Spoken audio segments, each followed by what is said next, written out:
فلا أقسم بما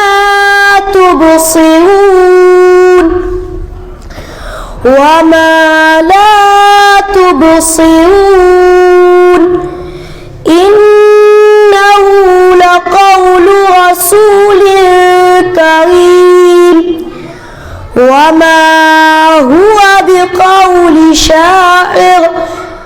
قليلا ما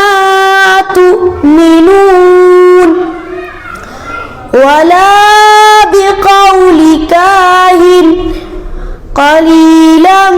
ما تذكرون تنزيل من رب العالمين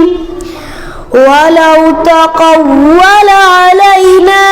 بعض الأقاويل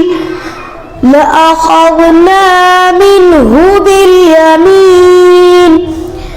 ثم لقطعنا منه الوتين فما منكم من أحد عنه حاجزين وإنه لتذكرة للمتقين وإنا لنعلم أن منكم مكذبين وإنه لحسرة على الكافرين وإنه لحق اليقين فسبح باسم ربك العظيم صدق الله العظيم.